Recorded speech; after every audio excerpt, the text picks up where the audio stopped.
Hello and welcome to my channel, guys. So on a very historic day for Indian cricket, probably one of the best win kuda sollala, because we didn't have full strength team. We didn't have Kohli, we didn't have Shami.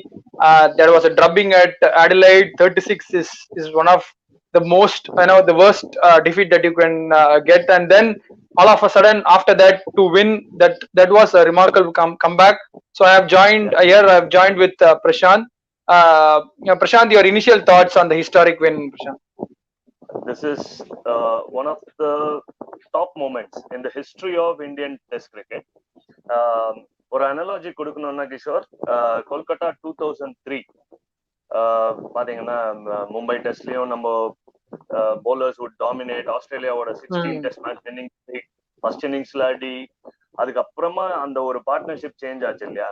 அந்த மாதிரி கன்சிஸ்டன்டா bowling team was actually doing good, but then batting Rahane சடனா ஒரு வேற லெவலுக்கு போயிட்டாரு. கேப்டன்சின்ற ஒரு எக்ஸ்ட்ரா ரெஸ்பான்சிபிலிட்டி வரும்போது as a batsman it is rubbing off beautifully. இன்னொன்னு பாத்தீங்கன்னா டீமே சாரி இந்த ஒரு பாயிண்ட் சொல்லிடுறேன். டீமே பாத்தீங்கன்னா ரொம்ப ஒரு பயங்கர ஒரு ப்ரெஷர்ல இருந்தாங்க. அதை லெட் லூஸ் பண்ணி எல்லாருமே எக்ஸ்பிரசிவா இருந்த மாதிரி இருந்தது. Tremendous comeback, brilliant moment. Do you think that Prashant, India வந்து அன்னைக்கு டாஸ் ஃபர்ஸ்ட் டே தோத்தது ஒரு blessing in disguise அப்படின்னு நான் நினைச்சேன். ஏன்னா after the 36 all out India win பண்ணிருந்தாங்க, toss பண்ணிருந்தாங்கன்னா definitely they would have taken batting. So சொல்ல முடியாது. I mean that would have been in their mind. But Australia bat பண்ணி, because they were bowled out cheaply, that might have worked on Indian batsmen as well as on the Australian bowlers, because in the past பாத்தீங்கன்னா Australia has always had 300-350 runs on the board. So bowling attack, how good, எவ்வளவு நல்ல சம bowling attack இருந்தாலும் runs on the board makes a lot of difference. So India losing the toss was a blessing in disguise இல்லையா? Very valid point. அதுவும் இல்ல கிஷோர், ரெண்டு debutantes நீங்க பாருங்க. சுப்மன் கில் எடுத்த உடனே பேட்டிங் ஆடணும்னா அது ஒரு பிரஷர். 36 ஆல் அவுட்ல இருந்து வர ஒரு பிரஷர் இருக்கும் யங்ஸ்டரா இருக்கும் போது. ஃபார்ம்ல இல்ல. நீங்க சொல்றது ரொம்ப ஆப்டான பாயிண்ட். இன்னொரு டெபியூட்டன்ட்டுக்கும் எடுத்துக்கலாம். முகமது சிராஜோட பாயிண்ட் ஆஃப் வியூவும் பாத்தீங்கன்னா ஃபர்ஸ்ட் செஷன்ல போலிங்கே போடல. By that time we had picked up some 2-3 wickets. அவனுக்கும் கான்ஃபிடன்ஸ் வந்திருக்கும். ஸோ டெபியூட்டன்ஸும் were very comfortable to express themselves because of the toss factor. That's a very valid point that you brought out. And also Australia's batting, I mean over the for a number one ranked side, their batting is too vulnerable. So எப்படின்னு சொல்றாங்க அப்படின்னா ஆஸ்திரேலியாவோட total என்ன அப்படின்னா it is always 150 plus whatever Smith gets. I mean ஸ்மித்தோட runs இல்லாம பாக்கி 10 பேர் சேர்ந்து 150 ரன்ஸ் தான் அவங்க வந்து they are good enough to score at this level. Agreed, Labuschagne is come in, he's scored some runs. But ஒரு பேட்டிங் யூனிட்டா வந்து I've never seen Australia's batting. I've seen them collapse for 60, 80. Correct. I mean that is all fine. But to play for 100 overs, still not get 200 runs on the board. So ரொம்ப defensive mindset la ஆடுறாங்களா? I mean I'm not taking anything away from India's bowlers. I'm just talking about India's batsmen. I mean Australia's batsmen alone. கண்டிப்பா இப்போ பாத்தீங்கன்னா string of scores பாத்தீங்கன்னா ஒரு 300 touch பண்றதுக்கு வந்து more of a mental game மாதிரி ஆயிடுச்சு அவங்களுக்கு. Whether their bowlers provide them the edge with the first innings good performance, அப்போ பேட்ஸ்மேன் வேற மாதிரி ஆடுறாங்க. மொத்த பிரஷரும் பேட்டிங் டீம்ல இருக்கும்போது கலெக்டிவா தே ஃபெயில். இன்னைக்கு கூட பாத்தீங்கன்னா bowlers வந்து ஓகே நம்ம திருப்பியும் போட்டு அவங்கள பிரஷர் கிரியேட் பண்றதுக்கு என்ன பிரஷர் கிரியேட் பண்ணலான்ற மாதிரி தான் டெய்லண்டர்ஸ் ஆல்சோ தே வேக்ட். அவங்கதான் அவ்வளவு கமிட்மெண்டோட ஆடுற மாதிரி இருக்கு. இன்ஃபேக்ட் ஆஸ்திரேலியா டெய்லண்டர் ஆடுறது பார்த்தா விக்கெட்ல absolutely there was absolutely nothing. So top order is making some mistake at the correct இல்லையா? Yeah 100%. அவங்களோட top order without Warner it looks very sort of vulnerable. எல்லாருமே பிளேஸ் ஆடுற மாதிரி இருக்கு. அடுத்தது யாரு போறாங்க? ஏன்னா வார்னர் வந்து it's not about just surviving.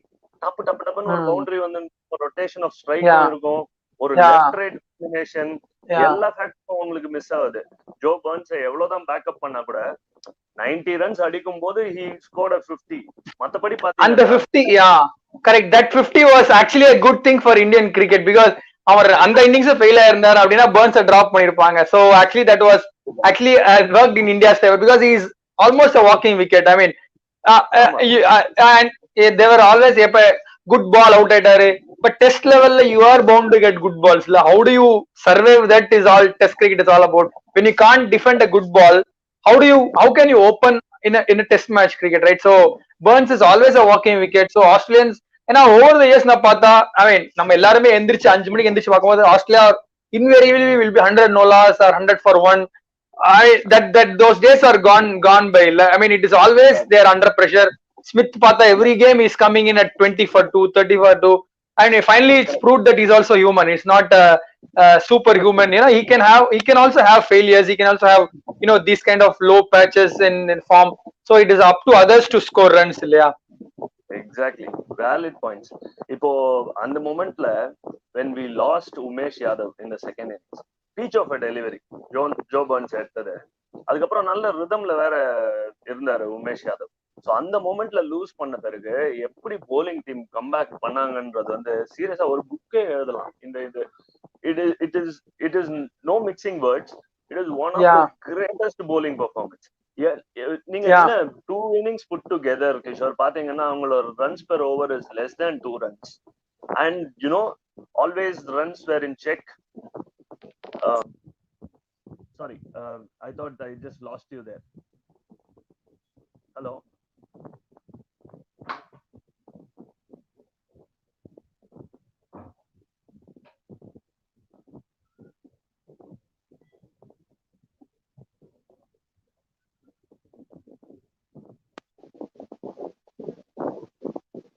Yeah, sorry, got lost.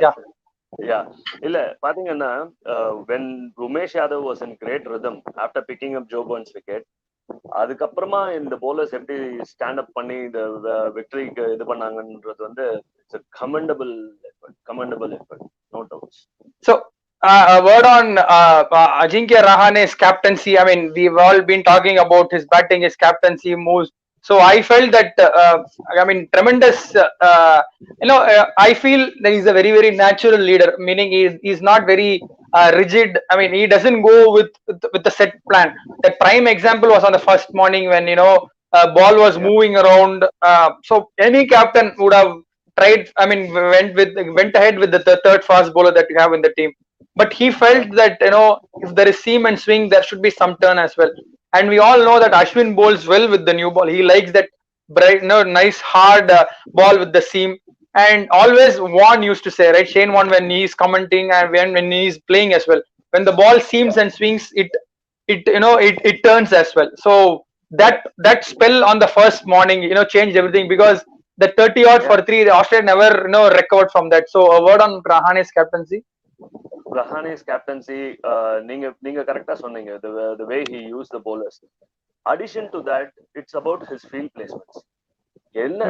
Whatever he touches, it turned to gold. அது சும்மா ஆகாது. It has to be definitely அந்த மொமெண்ட்ல ஒரு பேட்ஸ்மேனுக்கு என்ன பிளானோ அதை கிளீனா எக்ஸிக்யூட் பண்ற மாதிரி bowlersம் போட்டாங்க.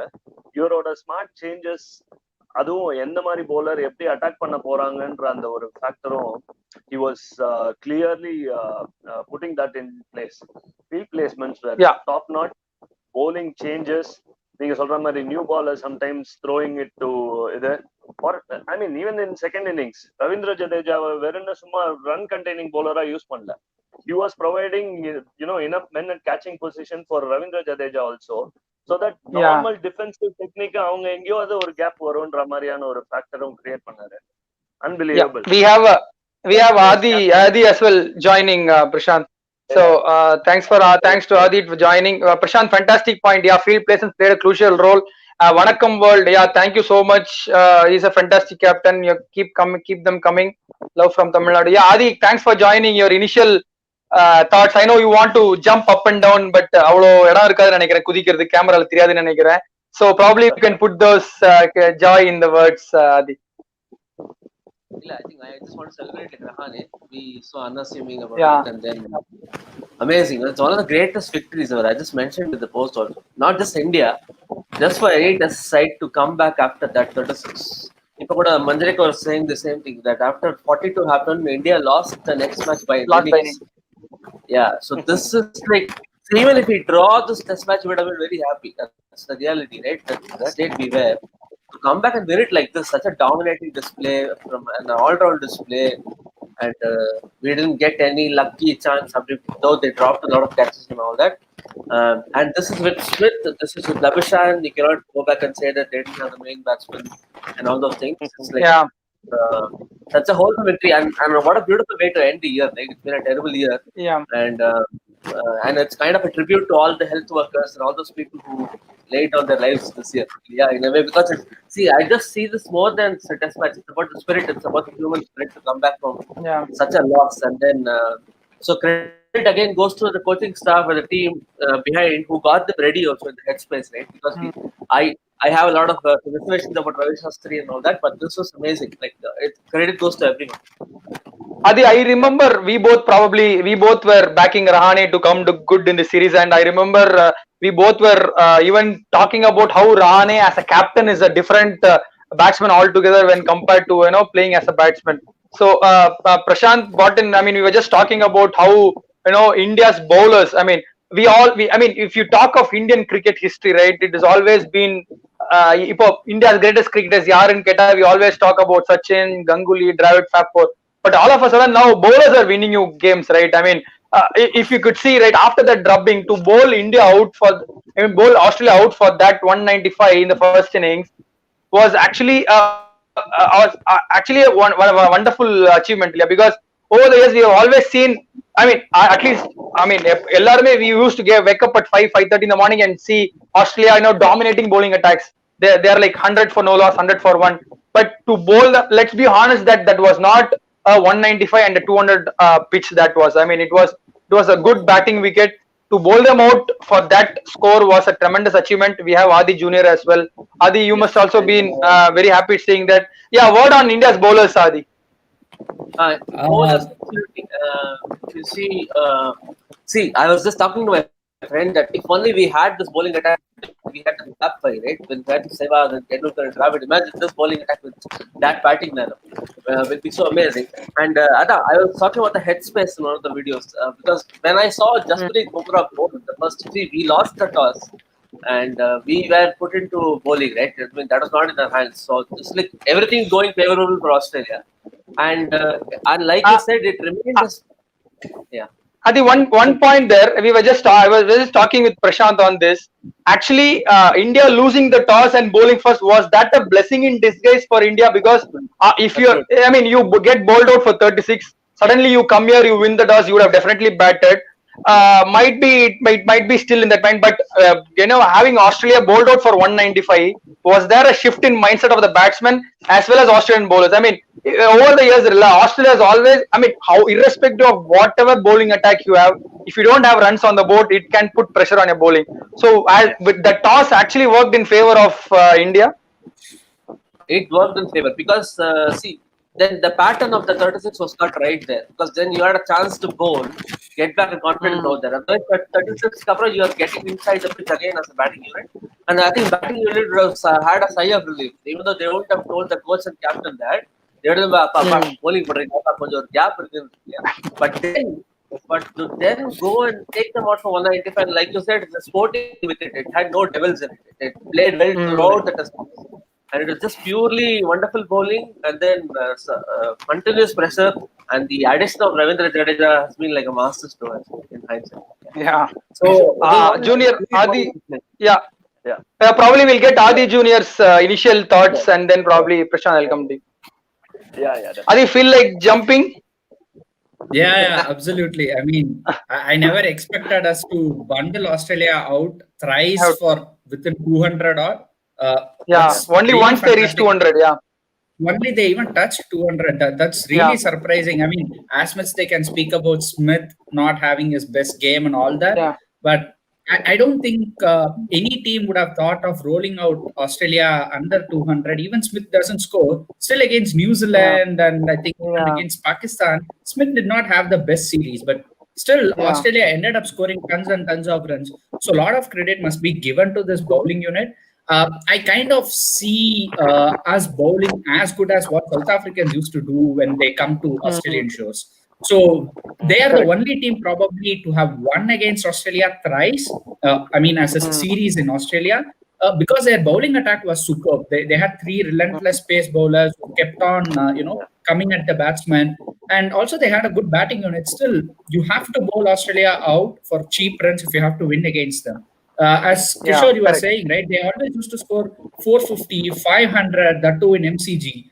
And to see them getting rolled out for 200, I think their camp will be now having a lot of afterthoughts, because if the next game is going to again happen in MCG, and if Umesh, as Rahane says, fingers crossed, and Umesh is recovering well, is what Rahane says, and if we have him again for the next game, which is about in a course of 7 days from now, I think with the same attack, if we go, Australians will find it a lot more difficult to come back than we found out of coming back from Adelaide, because it was just one session.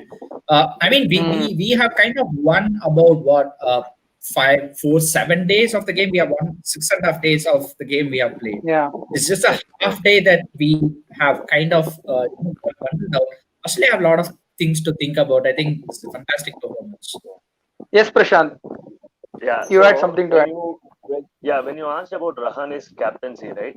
So according to the scenario and according to the bowler, according to the batsman, he would have set some fields. That got reflected in his batting also. He simply played according to the scenario. Now today, even for a small target, it needed a counter attack. So his first shot was, full shot, and then confident cover drives, cut shots, everything came out. It was scenario specific, and exactly that is the same with respect to his field placements also. Now we could ask the question, probably, can he do the same when he is the vice captain, or he is simply playing as a batsman? But then with leadership, suddenly he puts himself in a different place, which helps the Indian team much better, is what I want to register as a viewpoint. Okay, Junior, since you talked about India's bowling, right? So throughout this test, what I felt was there was a complete plan from Indian bowlers to bowl to the stumps as much as possible. I mean, you set a strong leg side field, and I hardly saw Australian batsman letting it outside off stump, right? So there was a clear plan: bowl on the stumps, set a proper leg side field. Even at 90 odd for 5, they just had one slip and a gully. So a player like Labuschagne, Smith, most of them are pretty strong on the leg side. So they basically cut their runs, having a proper leg side field and bowling at the stumps. All right, the plan was perfect, but the execution was also wonderful, right? So there was a clear-cut plan coming into the series how to bowl at Smith. Over the years, Smith has always, I've hardly seen him, miss something on his pads, right? So he always, because he's not getting those runs there. So probably India have given a blueprint to other bowlers how to attack Smith here. Actually, I would say this way. I have seen New Zealand do that time and again. I've seen them do it in 2 series, not in the recent one. Even the one they played around 2016-17, it was Trent Boult and Southee coming around the wicket. And this was a similar field they did set for Smith. And Smith literally struggled, because as much as we can say Smith is the best batsman we have seen after Don Bradman and all that, but Smith has his own way of, mustering runs. That is his zone. When you look at the leg side zone, even balls that are coming in on 4th stump, wide outside off, he used to score there. So the bowlers had no clue whatsoever, because for him, the channel of uncertainty was not there. He already stays on the off stump, and then he plays all the balls on the leg side. The moment you cut the channel, he kind of feels like, now what do I do? How do I rotate my strength? I think that's a brilliant plan. I think probably New Zealand gave that, but we and England particularly never used it. Maybe we are not bowling consistently enough. That could have been a factor. Now we have Bumrah and Siraj is bowling exceptionally well. And Umesh is not bowling down the leg side. He's bowling to the plan. That's a big change in his bowling. Maybe if you have bowlers like that, we could do it. If you bowl all around, then Smith will start to score. Probably that's a take. Adi, your thoughts? You had. Sorry. Prashant. I just want to add one point to what Junior said. Okay, with respect to New Zealand exposing Smith.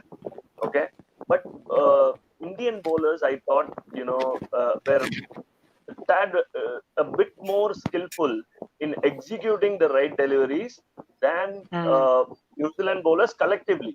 Okay, see, if you see Smith getting out, it was like the first time he got out, it was an offside slip, down the leg side, a leg glance, and then missing a thing. But accuracy was something which was relentless from Indian bowling as a collective unit rather than from other teams. Adi, a word on Australia's batting. I mean, I've not, at least personally, I've not seen Australia, bat so slowly. I've seen them, get bundled out for 60. I've seen them. I mean, they have failed time and again. But to bat out for 100 overs and not even score 200 runs, I mean, they were hardly scoring at 1.5, 1.6 runs per over. So, are they getting it wrong by playing too defensively, Adi? I don't think it's a choice. I mean, none of the batsmen are in form, and none of the batsmen are as good as the batsmen which they had before. Have they dug themselves in their role? Is what I'm trying to ask. I mean, because if you keep playing like this, one ball will have your name on it, right? So, are they playing themselves into the deep hole? Absolutely, and the lack of confidence is what is causing the defensive game also, because they don't have a reliable batsman below them or above them to play actually. And when two of the big guns like Smith and Labuschagne are failing, then this is like threadbare. It's exposed completely because Travis Head has just been hanging around for a long time now, has not been scoring that much, and he's just there. And you're opening with a temporary opener like Matthew Wade was never opened in Shield cricket. And but the weird thing is they have actually openers. Marcus Harris is there, and he played decently well against us. Yeah. But to be honest, Wade looked a lot better than most of the other batsmen, Adi. Yeah, Wade did well. I don't mind Wade at all, but I'm saying he should be batting in the middle order. Maybe he should replace Travis Head, which I don't want them to do. I just want them to retain this lineup, which is good for us. So what I'm trying to say is, Michael Hussey was talking about this thing about Steve Smith and why he's struggling a bit, and he said in Australia they are actually taught to play off spinners from the offside, and the off spinners are taught to bowl through the gate actually, and none of them bowl in the middle and the leg and with the leg slip. So they have never played that kind of off-spin bowling or that kind of a leg spin field in Shield cricket. So they don't understand it. So none of the batsmen look comfortable against Ashwin, and including Steve Smith. And Steve Smith is like, you can see, he's out of nick actually. When he is in perfect mode, he will be like middling everything from the middle and offside and all those things. So right now he's out of nick, and that's why I think he also made that comment, I found my hand and all those things. That's a very nervous thing to say for a great batsman, right? He said that during the one-day series. Just to like, it's almost like he's saying it to convince himself that I found my hand and all those things. But he's looked out of sorts. Other than the one-day matches, he looks out of sorts for quite a while now. And like I told, unconventional batsmen, when they go out of form, they look horrible because they don't have the technique to survive. Exactly. That was the point that I discussed yesterday on my channel, right? So, is it easier for a conventional batsman to come back to form rather than for an unconventional batsman to come back to form? Because if you are a conventional proper batsman, say like a Virat Kohli, you have the proper defense, so you can probably play 100 balls without scoring and then come back to form. But when you're as you said, right, when you're not in form, and I mean for Steve Smith, it's not more about form, right? His headspace, right, as you said, that headspace. I think he's not in a good headspace at the moment because the run flow, right? I mean, as a batsman, the end of the day, you have to score runs. But when you're not scoring the runs, is he not in a good frame of mind to come and actually, because he looks little nervous. He always has this, all these movements at the crease. But somehow something tells me that he's not in that great frame of mind. Come and dominate attack. So how do you? I mean, if you are in Steve Smith's shoes, right? How do you come out of this? Just a word on unconventional batsmen. If you see, look at the batsmen who had a second wind in their career, like the Sachin Tendulkar, Rahul Dravid, people who have conventional techniques. When they go out of form, they have a second wind and then they outscore their personal best. In 2010, Sachin did that. He came back and probably had the greatest year of his life at an age of 36, 37. But when you see unconventional batsmen like Sehwag, like Dhoni, people who are not come from the textbook, once they lose the form and once they lose the hand-eye coordination, whatever the gift they have, and then it's just a downhill slope after that. They don't have like the second wind. While they are going good, they're amazing. And but when things don't do well, again, the Swiss.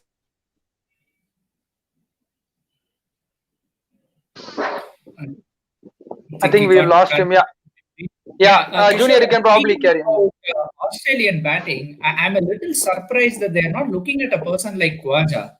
I mean, see, he has done so much for Australian cricket in both formats of the game, in white ball and red ball. And when your batting lineup is literally struggling, I don't see his word even, his name even thrown into the picture.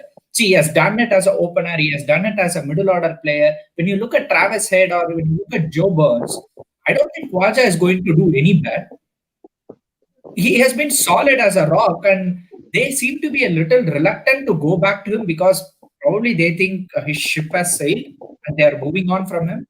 I mean, if they have to move on, they need to find a better player, right? And also Marcus Harris, right? I mean, he looked the most, I felt that Marcus Harris is a proper test batsman, leaving those balls, having that patience. Surprising to see him benched and, Burns playing ahead of him. So, yeah, Prashant. Yeah, no, one thing definitely they are thinking about is not to field in two left-handers as openers. That is very clear, as a thinking process. Now, definitely they have problems of their opening combination to be sorted out. Going back to Khwaja, I don't think so. Knowing Australians really well, with the resource available, they will try to definitely manage something for sure. Wade is there, probably Marcus Harris or Joe Burns is definitely, his confirmed place in the 11 is definitely shaking right now. Prashant, India won't mind though. I mean, India won't mind though. Yeah. 100%. No, with unconventional players' point of view, I just would like to add something. For Steve Smith, okay, he was always like, that initial 10 to 12 runs, he would actually get it through the boundaries and then he would settle down. That is the mode in which he has always approached his test innings. Now, that is where Indian bowlers are skillful to plug it. And the moment that happens for him, I mean, it's the usual brain fade moment which goes, should I approach a different thing? The moment you are not living in the present, the bowlers are actually going one step higher in that little competition between the bat and ball. And that is what Indian bowlers are actually doing to Steve Smith. So, actually, I've observed another point with Steven Smith. It's not just the Indian series. Even the series before that against New Zealand, against Pakistan, he was not at his best. I look at it and I think as a number 3, he was phenomenal. Him coming just behind Labuschagne, who's a carbon copy of him, and Labuschagne starting to score a lot of runs, is that change in his batting order kind of unsettling him a little bit? It could be because in England he came as a number 3, almost was as early as an opener because Warner got out every single time. And then he played fantastically well. Now as a number 4, it's almost like that Virat Kohli playing in one-day cricket, coming in as a number 4 off late has not worked for him. But as a number 3, he's the world's best batsman. So maybe Australia can rethink that and then think maybe Labuschagne as a number 4, best batsman at number 3. Why not? Maybe he's too tense sitting in the dressing room, right? So he's that kind of a player. At least that's what we have been told, right? He always loves to bat. He also loves to come to the crease, do something. So probably that they might work. But the other point is from a team's perspective, Labuschagne has done well at number 3. So do they change that batting order at least during this series? I doubt that will happen. But how do you? I mean, let's come back to Indians, right? So do you see any changes going forward to the rest of the series? Probably if Shami is Umesh Yadav is unfit, is there a chance for Nattu to make his debut? Prashant? I'll go with this first. Definitely, think of Nattu as one of the bowling options. Indian management should seriously think about it. If Umesh is fit and fine, definitely, and that too, MCG going to be the test match in Sydney's absence.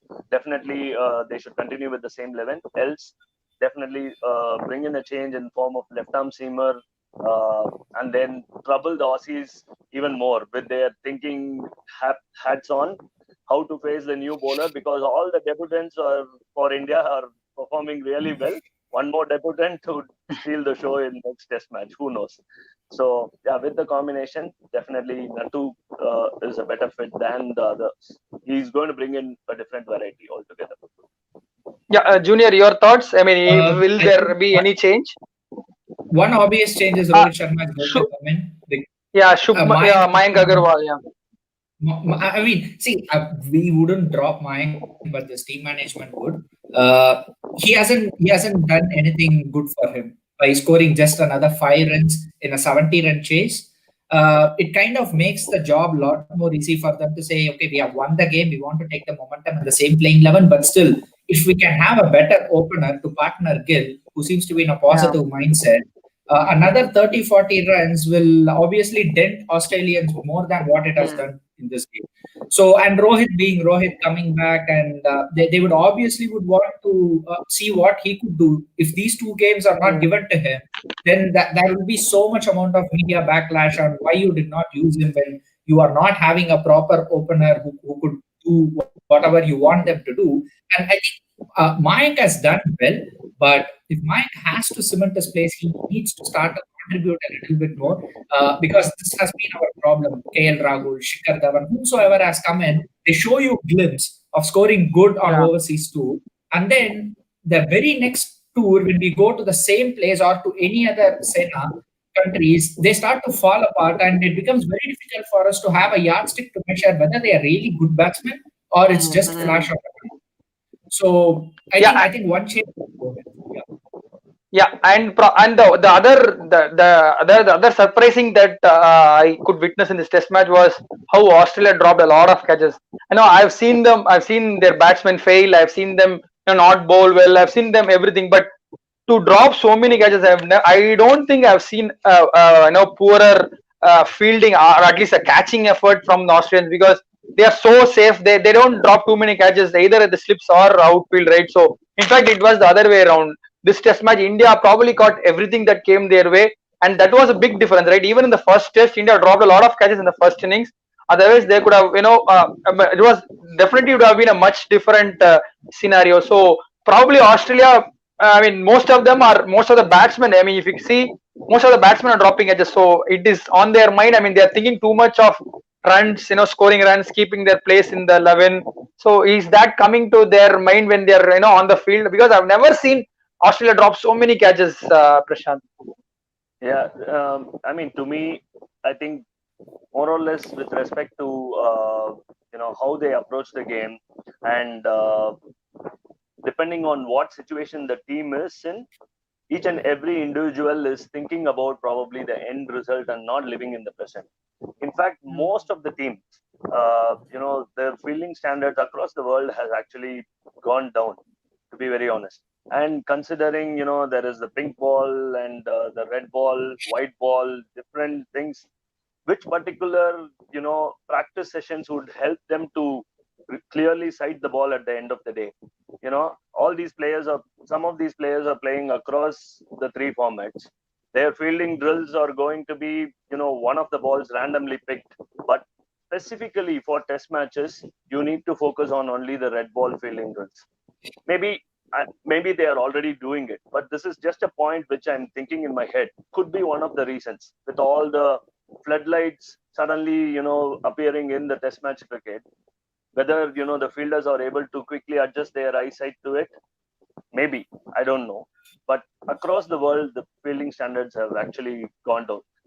We can't even, point at some excellent slip fielders these days, right?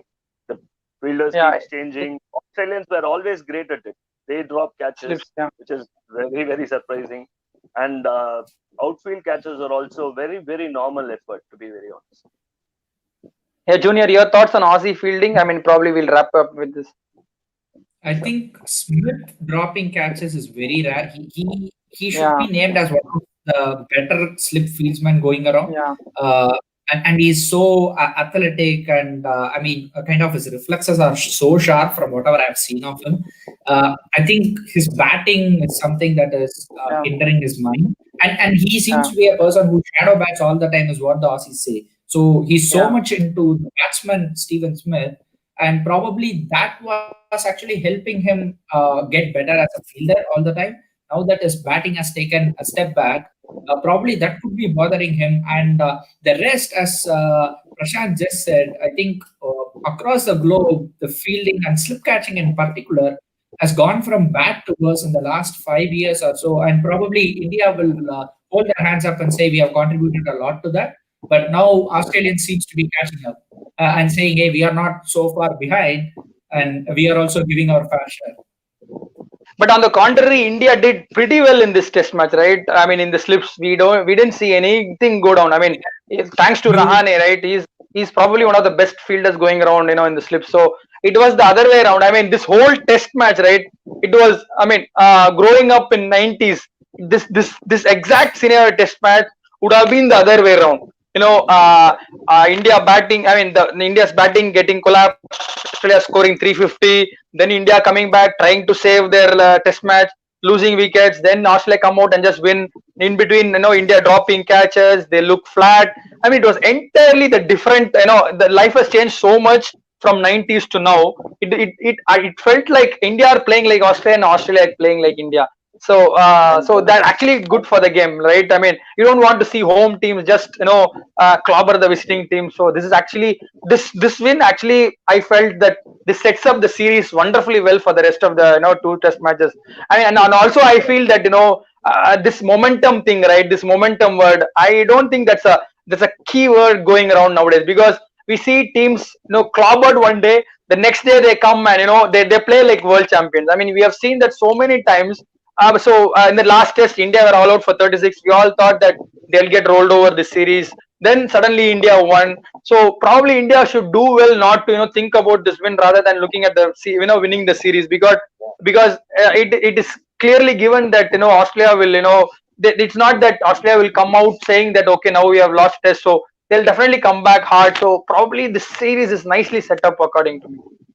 Yeah, definitely nicely set up, and especially Indians coming back after what happened to them in the previous test match is definitely a moment to cherish in the history of Indian test cricket for sure. Yeah, there's one comment from Adrag. Yeah, thoughts on who should open the. Yeah, just now we discussed Adrag. So we were thinking that now that Shubman Gill has settled his spot, so we are expecting Rohit Sharma to come back straight in. So once he's replaced, probably he'll replace Mayank Agarwal, who is not in good form. So thanks, Adrag, for your comment. Yeah, Junior. I think. Sorry. Yeah, Junior. Thanks. I'll drop. Yeah, thanks, Prashant. Yeah, Bye. Thanks for your views. Yeah. Nice to be part of the discussion. Thanks. So Kishore, the one thing which I say about momentum here is I think you need the quality in your team to take forward the momentum. Now when we look at test playing nations across the globe, right? I mean, probably India, New Zealand are just phenomenal. I don't think no one is able to beat both the teams in their home ground. Australia, on the other hand, I would say probably the Asian teams have struggled. South Africa have done really well in the last 10 years or so, whenever they have toured. England have won once and we have won against them one time. And also teams are competing with them except the Asian teams. So when we look at the quality of the opposition, I really don't think they can just say the momentum is there and then we can just bulldoze the other team, because the quality is not there. We have never seen an Australian batting unit, as you said, playing so long but not able to score runs or not able to tire the opposition attack. They were giving signals to Indian team that we are there. You can come at us. We are not going to take the game away, nor we are going to give you a sign that we are solid. That is a real surprise, and I think that's been going on across the globe. So exactly, that's why I said, right, India are playing like Australia playing India. That's what I felt, at least. I've seen a lot of cricket in Australia in the 90s and early 2000s. I mean, I agree to a point that Australian sides those days were extraordinary. I mean, the talent that they had that team to bulldoze teams. But still, as a mindset, right? I mean, they look very. I mean, Australians are known to be aggressive. Come what may, even if they lose this test match, they'll come hard at you. But somehow I feel that after that ball tampering incident, now that they want to become the good players, good boys of the world cricket, suddenly that aggression is gone. I'm not talking about the sledging. I'm not talking about the banter, the mouths, you bowl a bouncer, you go shout out the batsman. I'm not talking about that, exactly, no. But the point is, when they're batting, right, they just don't want to take the opportunity. See, for example, Shubman Gill today, I mean, I know it's a small score. Even in the first innings, his intent was to score runs. At least you can see from here, his intent was to score runs. Okay, you can nick a ball, you can get out, that's all fine. But the intent from Australian batsman, right, in the second innings, when Wade played almost 100, 150 balls, he was not looking to dominate the bowlers. That's where I feel they're getting little, it was a completely flat track. I mean, MCG on a third day, it was second innings. I mean, when they batted, it was absolutely flat wicket. There was no turn, no extra bounce, no swing, no seam, absolutely nothing. So I felt that there is something wrong here. I mean, they're getting too much into their shell. I mean, that probably they would do well to come out aggressively, and if two aggressive teams go well, then probably it should be a more entertaining contest. I kind of think they lack a little bit of a character after the sandpaper incident. I think they have started to curb the instincts of the players, because if I look at someone like Matthew Wade, he's almost similar to what Brad Haddin was. He does not keep his mouth shut. He always keeps talking to the opposition, and he kind of gets under your skin. And now it looks like Wade has been said, there is a line you cannot cross, and we don't want you to do that a lot. So when you corrupt the instinct of a player, that is going to reflect in the way he performs on the field. Because I looked at the previous teams of Australian era, the likes of Ricky Ponting, the likes of Michael Clark, the likes of Brad Haddin. There were few characters, Andrew Simons, who will always be at your face, right? Now, when we look at the team, probably David Warner was the only one who's left out of that era. And even he has mellowed down, maybe because of IPL, maybe because of Sandpaper Gate, and etc., etc. But now he's become Natarajan's. Now he becomes Nattu's elder brother. I mean, he's almost like an elder brother. Exactly. I think it's not exactly backfiring Australia, because Australia are not losing series after series, and they are the number one team. Probably I might tip them now. But Australian team's dominance might not be seen again. Even for a short period of time, not be seen again. Not just because of the lack of talent. I think when I look at this bunch of players, I don't see them exceptionally talented, nor I don't see them have that character of Australian cricket. Because when we looked at the Mark was, the Steve was, all those people, right? They never said the game is out of our reach. Some way or the other, there will be one surprise innings. When Cameron Green played today, he looked all right, but it was not threatening. We did not feel like, okay, Cameron Green is going to take the game away from us. So that is the cutting edge probably that I feel is lacking in them. Maybe that's the character, also the quality a little bit. But I really think this is one of those times in which we can actually press the accelerator and see if we can make it 2-1. And also Australia will be under more pressure, because remember, India is the Border Gavaskar Trophy. So 1 win out of 2 for India would mean that the trophy remains in India. So probably the pressure is more on the home side now to win both the test matches to get that Border Gavaskar Trophy. So India is probably in a very good position right now, but at least I feel that they should not take the pedal, as you said. They should now look to press the accelerator and not give anything away. So, and one last point that we like to discuss is, how do you think that Ashwin, Smith would come out in the next game against Ashwin? Because that is a very, very great battle that we have been witnessing. Because each and every delivery, right, that Ashwin is bowled to Smith, that the tension is, we can see from miles away. I mean, it is very, very evident that Smith is having a little tough time against Ashwin. So it is everything here. So how do you think that Smith would counter Ashwin, or at least, or in fact, all the bowlers? Will he come out the next game and say, okay, come what may, I'm just going to get my 25-30 runs fast and then settle down? Or will he still, try to go into that shell and, grinding mode, Junior?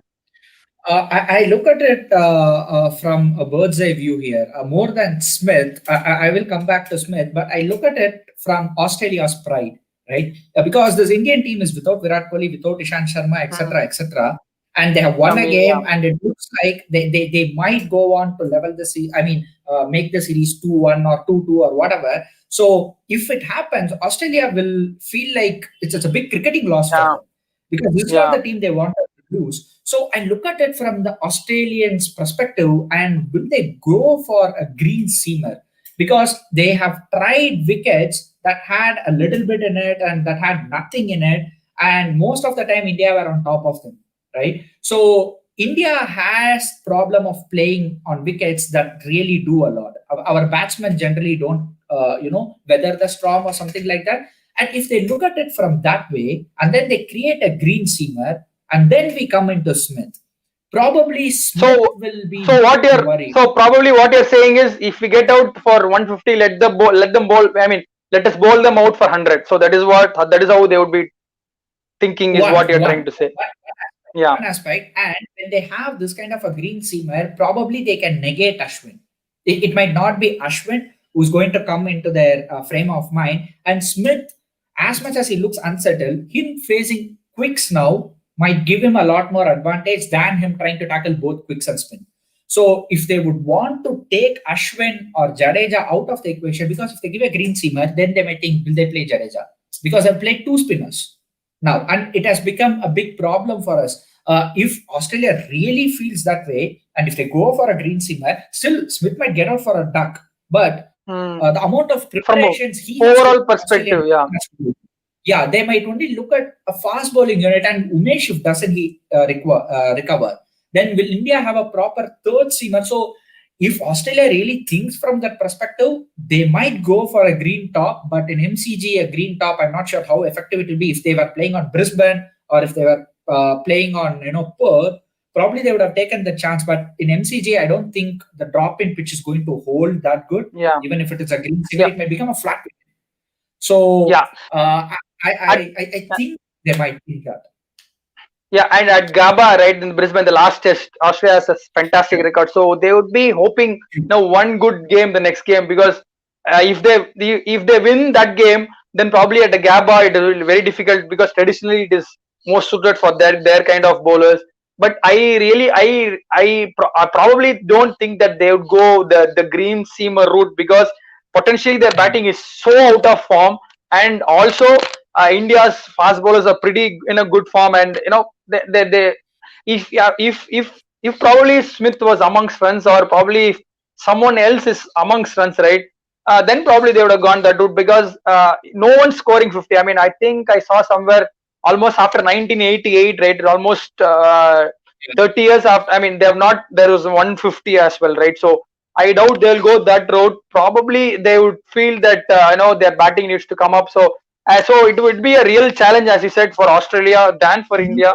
And I think they are kind of afraid of Bumrah when they try to create a pitch that has a lot more in it for the fast bowler. Because do they feel like they might get rolled over by Bumrah? Because I think they still have a hard time facing him in red ball cricket. They might have found him out a little bit in white ball, but in the white ball, like they're not handling him well in red ball cricket. Yeah, and also to that point, to the fact that India's third seamer, right, who's making his debut, we all thought that third seamer after Ishant was injured, we all thought that third seamer would be very crucial, because you cannot have the third seamer come and go at 4 runs per over. So he is bowled almost wonderfully well as your first two bowlers.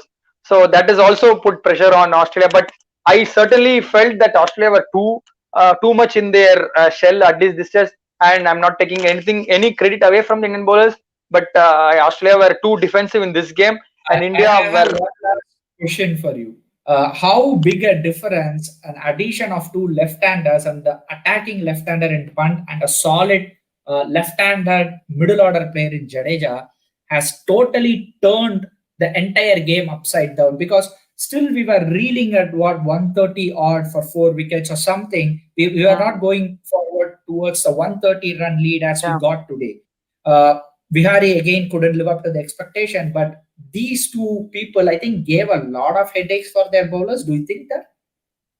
Yeah, definitely. I mean, as I said, right, as in one of the discussion, I said Jadeja as a batsman these days is a very, very valuable add. I mean, at least I remember telling all the likes of Rahane, Vihari, Pujara are all in the same mode. I mean, they don't.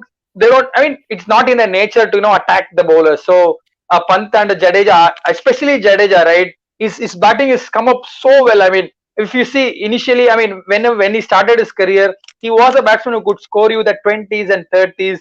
But this innings, he was playing like a proper batsman. I mean, probably probably Australia can take a cue from Jadeja. I mean, he was aggressive at the same time. He was knowing where to score runs basically. So that those two definitely. I mean, honestly, I felt this was not a good squad that was picked. I tweeted that as well. I thought the batting looked thinner on paper at least, but Jadeja and Pant made that valuable contributions, and Rahane as Rahane's 100 was the difference, no doubt. But that those two left-handers, I 100% agree. I got my predictions wrong there, but let's hope that these two keep scoring runs, and if Pujara comes back to form again in the next test, it'll be problems of plenty for Australia. And what do you think on this Pant Saha situation? I think we both had a lot of difference in opinions of who has to play. And I agree with you on Saha being the better wicketkeeper, and Pant also missed a chance against the spinner, but he looks fantastic against Paceman, right? But who do you think we would need on a series like this, or you go to South Africa or you go to England? We look at our batting unit and we still know that this is not a world-class batting unit. And this guy is a young guy. He is trying to make a name for himself, and he's doing some contribution to the team. So would you say now it is time to look at Pant as the mainstay, at least for overseas conditions, and then say Saha is going to give his contribution in home series and then probably help Pant? Because that is one thing we all don't see. Maybe Saha could be the best person to help Rishabh Pant become a better wicketkeeper and a better player, right? So should that contribution be started from here on at least? Yeah. But whatever happens, right, I doubt if Pant will be dropped for the next two games. There is absolutely no chance with that because he brings in a lot of energy. He brings in a lot of runs. But the only issue is, as you said, he dropped a few catches. On another day, right, on any other day, any other Australian batting lineup would have taken toll of that. I mean, but against this batting lineup, I would definitely, against this bowling lineup as well, I prefer Pant because of his aggressive nature, and also the scoring runs in between. And also, if you have to play, right, one of them, I even have both of them playing, because Vihari is looking, he's solid, is okay, but he's not that kind of a dominating character where he'll take on the Aussie bowlers. He'll give you that 20 odd runs, 25, 30 runs. So probably you can play Pant as a batsman, Saha as a keeper. You just never know, because Australia has done that. I mean, England has done that, right? You have Bairstow and Butler in the same 11. So you cannot rule out that option as well. And if you're playing, at least for me, if you're playing two spinners, I think Saha is a must as a keeper, because you get a lot of options with Ashwin and Jadeja. You get Nicks. I mean, this test, that's fine. But if you drop a Smith and then if he goes on to score runs, then that might look a little tough call. But I feel if you want to play, but Pant definitely can play as a batsman. I mean, at least on this tour, if you want to replace Vihari, that's fine.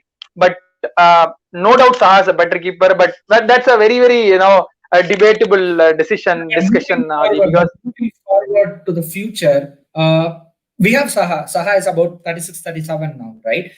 So future is Pant. Yeah, let us say take Saha out of the picture and say we have Pant, right? Now, if Saha can actually contribute to the wicket-keeping skills of Pant and help him improve, in another couple of years' time, probably when the kid hits 25, if we have a world-class keeper, I think probably we would say, hey, there is no MS Dhoni now, we have a Pant. I think this is the biggest learning curve for him. Should we, I mean, here communication is very important. Saha should not feel like he's left out because he is the best wicket-keeper we have. But the message should be conveyed to him saying you will have your time in home series, but we look at the team composition and we need a batsman who can do the job. But if you can help this kid become better, right, in 2 years' time when you decide to call it a time, probably we will have a world-class wicketkeeper. That's a win-win situation, right? I think Indian team management should look at it from that perspective to make both of them feel secure and to make sure both of them complement each other, because having a healthy dressing room is very important, right, Kishore? Yeah, 100%. I mean, I think they are in a good space now, because I feel, at least with the interviews that Saha has given, with Lakshman talking about Saha is kind of a person who's very calm. I think he would keep the dressing room in a good space. He would want India to win. I mean, definitely Pant is improving. I mean, I'm not saying that he's a bad keeper. He's definitely an improving wicketkeeper. He can improve, as you said. He can learn a lot from Saha in the dressing room. So I think the dressing room atmosphere is pretty good at the moment. At least what we saw on the field, because all the players felt that they are part of this team. I mean, I also had this conversation, or also this debate, that Rahane is probably a better natural captain than Virat Kohli. The problem with Virat Kohli is supremely talented, and also is a very aggressive character, right? So when you are that, when you are the leader and when you are so aggressive, you expect everyone to be on the same page, which at times can be a little difficult for others, right? Because Rahane is a very calm captain. He gives space. You see Ashwin talk a lot with the bowlers. Ashwin is probably was the bowling captain, if you can say that. On the field, Ashwin was making a lot of giving a lot of inputs to the bowlers. He was taking charge of the field. Bumrah was taking care of his field. I mean, with Rahane, I thought that the bowlers had a lot more freedom to express themselves. I'm not saying Virat Kohli is a bad leader, but at least I felt that Rahane is a more natural leader, and also a leader who's and he is not rigid, is what I felt. Because 100% I felt that Kohli would have gone with Mohammad Siraj on the first morning. Ball was seaming around, ball was swinging around. At the 10th over, I don't think Virat Kohli would have gone the Ashwin way, purely because Virat Kohli is a fast bowlers captain. Yes, that has done good for India because of his love for fast bowling. India is doing well there, but still you need to be little flexible in your captaincy. So that is where I felt Rahane was a more natural leader than Virat Kohli. I think I am 70% in agreement with what you said. I saw Rahane giving a lot more freedom to the experienced players in the team to have their valuable contribution to the youngsters, right? I'm not saying Kohli will deny that, but even the bigger personalities in the team doesn't seem to speak a lot of things on the field when Kohli is dictating terms, right? Because of the aura of Kohli and the standards he sets. It's at times very difficult even for the likes of Ashwin to say I'm on par with Virat Kohli, the player, because no one is, right? So if Kohli demands that excellence, as you said, it's a little bit difficult. That is not going to happen with Rahane. But the way I see it is, for Rahane, even if he has to captain for another 10 games in a row, I think India will do a lot better under him. We will win a lot more games under him. But this is a scenario I look at it from, probably example would be from a football perspective. When you have an autocratic manager leading the team and the team is not performing well, the moment they sack him and then they bring a club legend or a calm personality, there will be a new manager bounce. The team will suddenly start to get together and they will play as a team. They will win 10 to 15 games and then they will have a good track record. But after that, what would happen is this particular personality will not demand performance. Rather, he will be in line with them. He will be one among them. So what would happen is there will be complacency that will get set in the mind of players, and they will feel even if it doesn't go well, he's not going to come hard at me, right? I will have a space that I can make use of, and probably if 2 or 3 start to do that, the entire team might have a downward spiral. I'm not saying it will happen in Indian team, but the possibilities of not having a leader who's going to come hard at you might give you a lot more time to think about and get into a zone of complacency. So Rahane will be a fantastic change from Virat Kohli. That's why we are seeing the team coming together and performing even better. But on a longer run, this might be a problem. But anyways, on a longer run, we might not have the opportunity to see it. But what I would want is when Virat Kohli comes up, he sees what is happening and he kind of gives a lot of credit to what Rahane did and take a cue from that and say, hey, okay, fine. I may not be strategically the best person to take all the decisions. It's not a weakness for me to rely on Ashwin and Bumrah for some suggestions and help. And even if we have a disagreement, probably let me take their call. Because my call might not work. It's not you doubt yourself. But you understand that they are better at what they do and you are better at what you do. Probably that is one area where Kohli doesn't agree, because the former RCB coach has also said that. He's someone who thinks he's the coach and he decides everything. And Finch recently came out and said, I have seen him so confident in a team that is underperforming. He's like, yeah, this is my 11. I have complete trust on this. So that is at times playing with your own ego, saying if I go against my own thought process and I accept someone else's thought process, then I am weak. Probably Kohli has that in him, which Rahane absolutely does not have, which is shown in this team. That's probably a bigger debate. So probably we'll keep that debate for another day. thanks a lot, Junior, for giving your thoughts. So on an historic day that India won, thanks once again for giving your thoughts. Let's hope that India comes back again, once again in the next test, and also fingers crossed that this test is that third test is that. Absolutely. Thanks a lot, Kishore, for having me. It's great chatting with you. Yeah. Bye. Bye.